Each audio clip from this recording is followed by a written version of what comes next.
আসসালামু আলাইকুম। বিসমিল্লাহির রহমানির রহিম। আমি বাংলাদেশ পুলিশের একজন কর্মকর্তা এসআই মাসুদ রানা।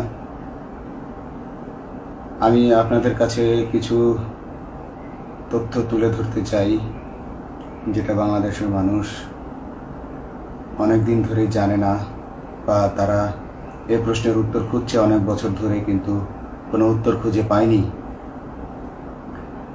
আজকে যাকে সেনাবাহিনী থেকে অব্যাহতি দেওয়া হলো, মেজর জেনারেল জিয়াউল হাসান, যিনি এনটিএমসির প্রধান ছিলেন এবং তিনি র্যাবের অতিরিক্ত পরিচালক ছিলেন। অতিরিক্ত পরিচালক অপারেশন। তিনি মেজর থাকতেই র্যাবে ছিলেন এবং বাংলাদেশে যত গুম খুন হয়েছে, বিএনপি সহ অন্যান্য যারা অ্যাক্টিভিস্ট, সেই গুম খুনের সাথে জড়িত এই জিয়াউল হাসান। অনেক নেতাদেরকেই র্যাবের কালো গাড়িতে করে সিভিলে ধরে আনা হতো, এনে র্যাব ওয়ানের গোপন আস্তানায় তাদেরকে আটক রাখা হতো। এরপর তাদেরকে সময় মতো অজ্ঞাত স্থানে নিয়ে তাদেরকে হত্যা করা হতো এবং অজ্ঞাত স্থানেই তাদের লাশ হয়তো নদীতে ডুবিয়ে দেওয়া হতো, নয়তো তাদেরকে দাফন করা হতো, নয়তো অ্যাসিডের মাধ্যমে তাদের লাশকে গলিয়ে দেওয়া হতো। আমি 2014 অক্টোবর থেকে 2017 ডিসেম্বর পর্যন্ত র্যাব সদর দপ্তরে কর্মরত ছিলাম। তখন র্যাবের ডিজি ছিলেন বেনজির, যিনি আজকে দেশের হাজার হাজার কোটি টাকা চুরি করে, পুলিশের হাজার হাজার কোটি টাকা চুরি করে পালিয়ে গেছেন বিদেশে। তো আমি দেখেছি অনেক মানুষকে কিভাবে অন্যায়ভাবে গ্রেফতার করে নিয়ে গুম করে রাখা হতো। আমি রিসেপশনে ডিউটি করতাম। গুম হয়ে যাওয়া মানুষের স্বজনেরা আমার কাছে আসতো, কিন্তু আমাদেরকে কঠোর নজরদারিতে রাখা হতো। সিসি ক্যামেরার আওতায় ছিলাম, তাদের সাথে আমরা ওভাবে কথা বলতে পারতাম না। তাদেরকে কোনো তথ্য দেওয়া নিষেধ ছিল আমাদের জন্য। কিন্তু তাদের স্বজনরা আসলে এসে যখন এখানে কান্না করতো, আমি নিজেকে ধরে রাখতে পারিনি। আমি অনেকের স্বজনকেই তাদের স্বজনের, গুম হয়ে যাওয়া স্বজনের পরিণতির কথা জানিয়ে দিতাম। বিশেষ করে যাদেরকে মেরে ফেলা হতো, খুন করা হতো, তাদেরকে আমি খারাপ সংবাদটা দিতাম না। কিন্তু যাদেরকে বন্দি করে রাখা হতো, যেমন বিএনপি নেতা সালাউদ্দিন আহমেদকে যখন অ্যারেস্ট করে আনা হলো, তিনি অ্যারেস্ট করার সময় ধস্তাধস্তিতে মাথায় আঘাত পেয়েছিলেন। তাকে র্যাব ওয়ানের গোপন কক্ষে আটক করে রাখা হয়েছিল দীর্ঘদিন। এরপর তাকে এক সময় ভারতে পাচার করে দিয়ে আসা হয়। তাকে অজ্ঞাত কারণে হত্যা করা হয়নি। তার ফ্যামিলি এসেছিল, তার স্ত্রী হাসিনা আহমেদ, তার ভাই গিয়াসউদ্দিন আহমেদ। ওনারা আমার কাছে বেশ কয়েকবার এসেছেন। আমি কয়েকদিন ওনাদের এই উদ্বেগ, উৎকণ্ঠা আমার সামনে বসে কান্নাকাটি দেখে আমি থাকতে পারিনি। আমি ওনাদেরকে কৌশলে আমার ফোন নাম্বার দিয়ে আমি ওনাদের সাথে দেখা করে ওনাদেরকে জানিয়ে দিই যে সালাউদ্দিন সাহেবকে হত্যা করা হয়নি, উনি জীবিত আছেন এবং ওনাকে হত্যা করার সিদ্ধান্ত নেওয়া হয়নি। এই সিদ্ধান্তগুলো যিনি নিতেন তিনি হচ্ছেন বর্তমানে মেজর জেনারেল জিয়াউল হাসান, যাকে আজকে অব্যাহতি দেওয়া হয়েছে। শুধু অব্যাহতি যদি দেয়া হয়, তাকে যদি বিচারের মুখোমুখি করা না হয়, তাহলে এই আন্দোলনের, এই স্বাধীনতার কোনো মূল্য থাকবে না। আমি আজকে আর কাউকে ভয় পাই না। আমি আজকে বিশ্বাস করি যে আজকে আমাকে এই সত্য বলার জন্য কেউ গুম করে দিতে পারবে না, এই সত্য বলার জন্য কেউ আমাকে অ্যারেস্ট করবে না। সেই কারণে আমি বুকে সাহস নিয়ে আজকে কথাগুলো বলছি। আপনারা যারা বিএনপি নেতা ইলিয়াস আলীর অপেক্ষায় আছেন, তাদের জন্য দুঃখজনক সংবাদ। তাকে অনেক আগেই হত্যা করা হয়েছে। তাকে পতেঙ্গা সমুদ্র সৈকত দিয়ে কড়া পাহারায় সাগরের মাঝখানে নিয়ে স্পিড বোটের মাধ্যমে মুখে পলিথিন পেঁচিয়ে হত্যা করে, তার পেট ছুরি দিয়ে ছিদ্র করে, তাকে পাথর দিয়ে বেঁধে সাগরে ডুবিয়ে দেওয়া হয়েছে। শুধু ইলিয়াস আলী নয়, অনেক নেতার সন্ধান যারা আজও পাননি। কিছু মানুষ তো ঘর থেকে উদ্ধার হয়েছে, কিন্তু যাদেরকে আপনারা পাননি তাদের সবার এই করুণ পরিণতি হয়েছে। আমি যদিও তারা এই কাজগুলো অতি গোপনে করত এবং র্যাবের অন্যান্য শাখার কর্মরত কর্মকর্তা কর্মচারীরা এটা জানতো না, কিন্তু আমি অত্যন্ত বিচক্ষণভাবে আমি এই খবরগুলো নিতাম, কারণ আমি জানতাম এগুলো একদিন আমি প্রকাশ করতে পারবো।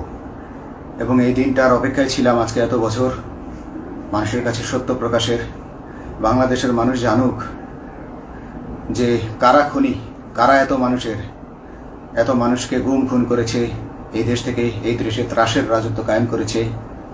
তারা মাদকের ক্রস ফায়ারের নামে যে হত্যা ট্র্যাডিশন চালু করেছিল, এই ট্র্যাডিশনের উদ্দেশ্য ছিল বিরোধী দলের লোকজনকে হত্যা করা। কারণ পুলিশ এবং সেনাবাহিনীর অনেকেই মানুষ হত্যা করতে ভয় পেত, তারা এটাতে অভ্যস্ত ছিল না। অনেকেই অনেক সাহসী, কিন্তু একটা মানুষকে হত্যা করার পর তারা আর ঘুমাতে পারতো না, তাই তারা এসব কাজ করতো না। কিন্তু খুনে হাসিনা কিছু মানুষকে এভাবে হত্যা করতে করতে পুরস্কৃত করার মাধ্যমে হত্যা করতে অভ্যস্ত করে ফেলে। তারাই এই গ্রেফতারকৃত এই গুমকৃত মানুষদেরকে গুলি করে হত্যা করত। এবং তারা এতটাই নিষ্ঠুর যে তারা এক একজন কয়েক শত করে হত্যা করেছে। এবং এই মানুষগুলোর সংখ্যা বেশি নয়, কারণ সবাই লাশ দেখতে পারে না। একটা মানুষকে খুন করার পর লাশের যে ছটফটানি এবং মাথায় গুলি করার পর মাথার যে বিকৃত অবস্থা, এই জিনিসগুলো অনেকেই আমরা সহ্য করতে পারি না। তাই আমাদের মধ্য থেকে কিছু হায়নাকে বেছে নিয়ে তারা একটা টিম গঠন করে, তাদেরকে র্যাব সদর দপ্তরে বেনজির আহমেদ প্রতি মাসে পুরস্কার দিতে ডাকতেন। এবং প্রত্যেকটা র্যাবের বিভিন্ন শাখায় এরকম দু একজন রাক্ষস ছিল যারা মানুষকে শুট করত, গুলি করত, হত্যা করত এবং গুম করত। তারা এখনো আছে। তাদেরকে আমি নতুন সরকারের কাছে দাবি জানাবো, তাদেরকে বের করতে হবে, তাদেরকে বিচারের আওতায় আনতে হবে। না হলে এত শহীদের বিনিময়ে যে ফ্যাসিবাদ থেকে, যে স্বৈর শাসন, যে খুনি হাসিনার হাত থেকে আমরা মুক্তি পেয়েছি, সে মুক্তির প্রকৃত মূল্য আমরা পাবো না, প্রকৃত স্বাদ আমরা পাবো না। এই খুনিদেরকে বের করতে হবে, এই খুনিদেরকে বের করে আইনের আওতায় আনতে হবে। বাংলাদেশ পুলিশ কখনোই গুলি করতে অভ্যস্ত ছিল না। আপনারা জানেন একসময় পুলিশ যে গুলি করতো না, এটা নিয়ে অনেক ব্যঙ্গচিত্র ছাপা হতো পত্রিকাগুলোতে, যে গুলি না করতে গুলি খেলনার বন্দুকে পরিণত হয়েছে। তো কিন্তু সেই নিরীহ পুলিশকে রক্তপিপাসু হিসেবে শেখ হাসিনা তৈরি করেছে। তবে সবাই নয়, কিছু কিছু মানুষ। আপনারা দেখেছেন এবং এই আন্দোলনের ভিডিও ফুটেজ দেখলেও দেখবেন যে কয়েক শত পুলিশের মধ্যে কেবলমাত্র কয়েকজনই জনতার দিকে গুলি ছুড়ছে। তো আপনারা ঢালাওভাবে পুলিশকে আপনাদের আক্রমণের নিশানা বানাবেন না। নতুন সরকার অবশ্যই এর বিচার করবে। আমি আশাবাদী নতুন সরকারের কাছে। তারা যদি আমার কাছে কোনো তথ্য চায়, আমি তথ্য দেব ইনশাল্লাহ। এবং এই খুনিদেরকে, এই রাক্ষসদেরকে বের করতে হবে। প্রতিটি গুমের, প্রতিটি হত্যার সুষ্ঠু তদন্ত করলে এগুলো বের হয়ে আসবে বলে আমি আশা করি। এবং আমি চাই এরা ধরা পড়ুক, এদের বিচার হোক, না হলে এরা যুগে যুগে এই রাক্ষস যুগে যুগে রয়ে যাবে, আমাদের মাঝেই তারা লুকিয়ে থাকবে এবং যুগে যুগেই তারা মানুষের রক্ত পান করেই যাবে। পুলিশ বাহিনী মানুষকে সেবা করবে, এটাই হওয়া উচিত পুলিশের ধর্ম। পুলিশের ধর্ম হবে মানুষ পুলিশের জন্য, পুলিশ মানুষের জন্য। উন্নত রাষ্ট্রের পুলিশ মানুষ যেভাবে পুলিশকে ডাকলেই পুলিশ 5 মিনিটের মধ্যে ছুটে যায়, তাকে সাহায্য করে। আমরা বিভিন্ন ভিডিওতে দেখি যে পুলিশ হাঁসের বাচ্চাকে রাস্তা পার করে দিচ্ছে, একজন অন্ধ মানুষকে রাস্তা পার করে দিচ্ছে।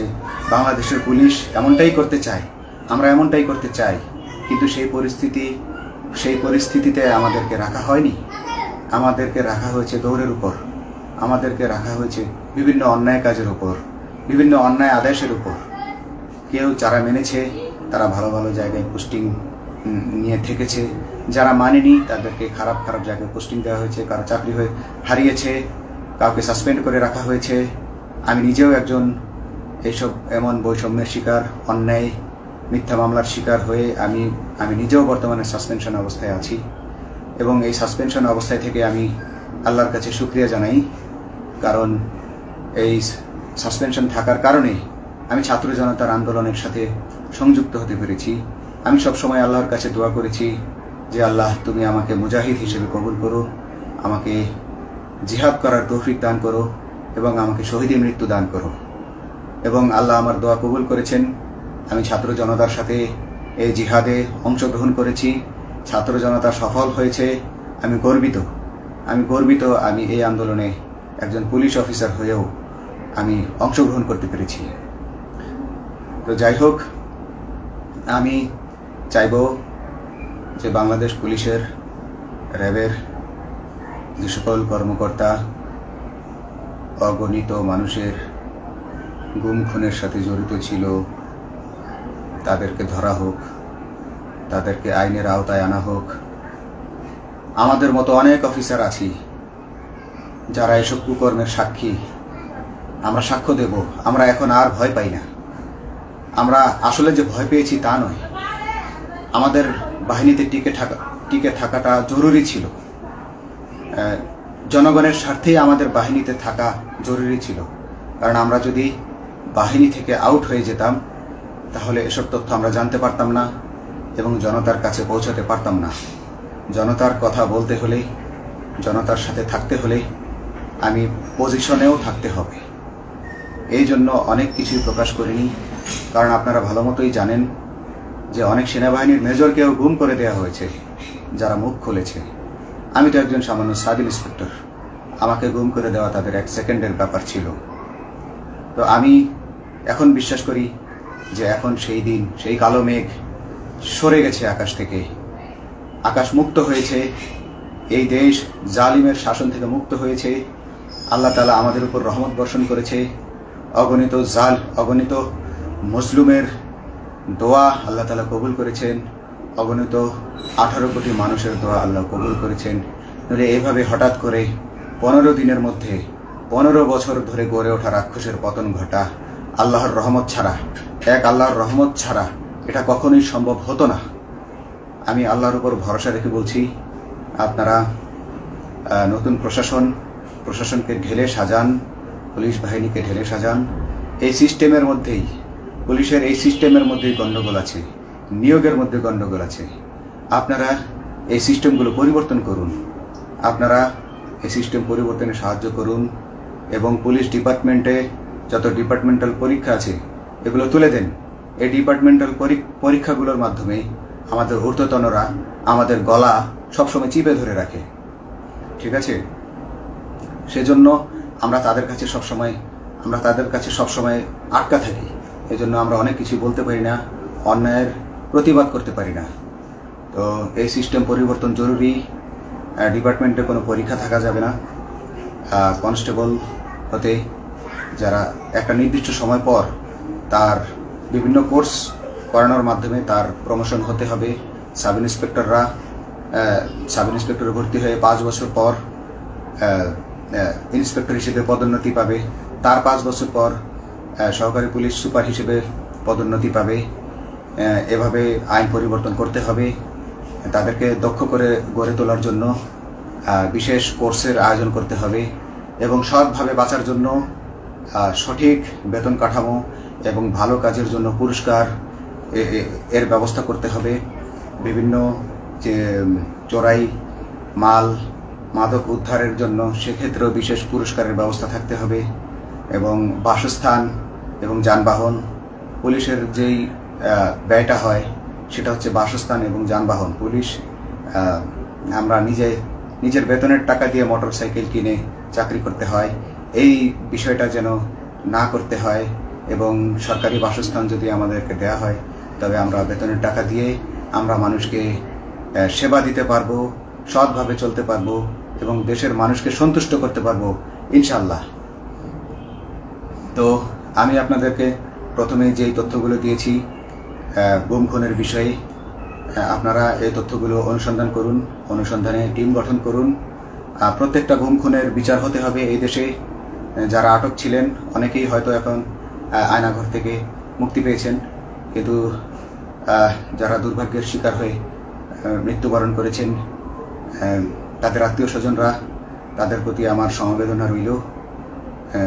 তারা জোর দাবি তুলুন, তারা সবাই সরকারের কাছে আপনাদের পরিবার পরিজনের নিখোঁজ হওয়ার বিষয়টি তুলে ধরুন, আপনারা জোর দাবি জানান এবং গুম খুন তদন্তে একটি তদন্ত কমিটি গঠন করা হোক, যেখানে কোনো পুলিশ বা সেনাবাহিনীর সদস্য থাকবে না। এটা হতে পারে বিচার বিভাগীয় তদন্ত বা অন্য কারো মাধ্যমে, কিন্তু এই হায়নাদের এই খুনিদেরকে বের করুন, বের করে এদেরকে শাস্তির আওতায় আনুন, তবেই এই তারা তাদের বলিদান সফল হবে। আসসালামু আলাইকুম।